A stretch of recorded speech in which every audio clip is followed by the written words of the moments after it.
Let me start this off by saying, while I know not all people are like this, when I tell you real people are more dangerous than anything paranormal or supernatural, I mean it.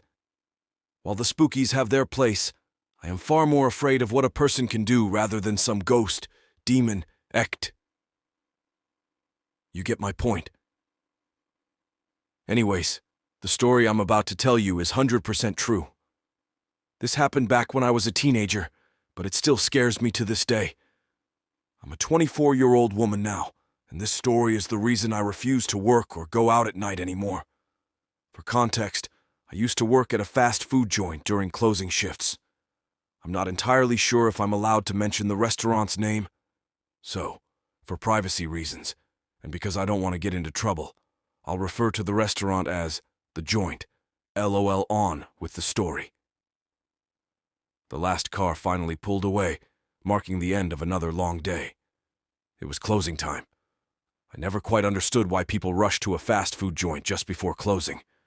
You've had all day, and who suddenly craves a burger at 10 o'clock at night? I was busy sweeping the front lobby, stacking chairs on tables, and rolling up the rugs. My coworkers were equally engrossed, tidying the ice cream section and cleaning the kitchen. Meanwhile, my manager was in the back, counting the day's earnings and securing the money in the safe. As I finished rolling up the last rug, a flicker of movement outside the front windows caught my eye. I glanced up, squinting through the glass. There, in the otherwise empty parking lot, stood a man under the lone light pole. The soft, yellowish glow illuminated him, casting long shadows across the asphalt. He stood still, almost unnaturally so, making the hair on the back of my neck prickle. A knot of anxiety formed in my gut. We had been closed for over an hour now, and the two businesses on either side of us were also shut down for the night. This person had no reason to be out there. I tried to brush it off, thinking maybe he was a parent waiting to pick up their teenager, or perhaps someone's boyfriend. After all, everyone on staff that night, except for my manager, was under 18.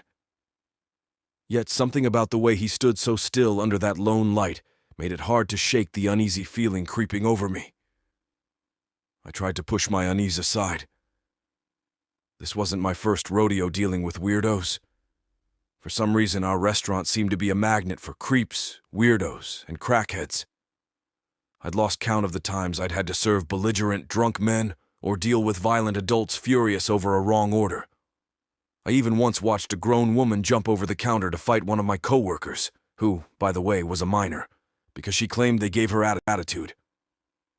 But this guy standing in the parking lot was different. There was something unnerving about his stillness and the way he remained under that single light. I shook my head, forcing myself to focus on finishing up my tasks and not let my mind wander. Fast forward, well past midnight now. One of my female coworkers, let's call her B, suddenly came sprinting back into the building, doubled over and panting. We all gathered around, concerned and curious about what could have caused her to rush back like that. Our manager quickly ushered her into the office, helping her to sit down and offering a cup of water to catch her breath. After a moment to compose herself, B began explaining what had happened. She had been out by our dumpsters, a dark corner shielded by a cinder block fencing with only sparse illumination from the distant parking lot light. A man emerged from the darkness and approached her, asking if we were still open. B, startled, politely informed the man that we were closed and turned to leave. But before she could get away, the man grabbed her arm forcefully and spun her back around to face him. He was a towering figure, easily over 6 feet tall, with long, dark, greasy hair and an unkempt, scruffy beard. His eyes were unsettling. B recalled that his pupils were so dilated she couldn't see the whites of his eyes. He wore a wide grin, but it was a grin that didn't reach his eyes, sending chills down her spine. Everyone was visibly shaken by B's harrowing encounter, and I could feel the anxiety knot tightening in my stomach. Was this the same man I had seen earlier that night? Guilt gnawed at me for not speaking up sooner. Maybe if I had, B wouldn't have been grabbed. Perhaps we could have been more prepared.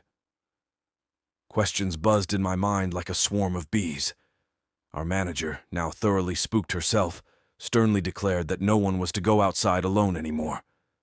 We hurriedly finished our tasks and left together as a group, seeking safety in numbers. As we walked out into the parking lot, Bee suddenly spotted the man standing under the light pole once more. She pointed him out to our manager, who, despite her petite stature, marched straight towards him like a determined mama bear. She shouted things I dare not repeat here, aimed at the man. I feared the worst, expecting the situation to escalate into something horrible before our eyes. But to everyone's disbelief and relief, the man turned and bolted. He sprinted across the parking lot and disappeared into the neighboring car wash lot. This is kind of where the story ends. My manager did call the cops, but by the time they got there, the creep was long since gone. We never saw him again, and thankfully never had another encounter like that. So let this be a lesson, a warning if you will. I said it once in the beginning and I'll say it again. Real people are more dangerous than anything paranormal or supernatural.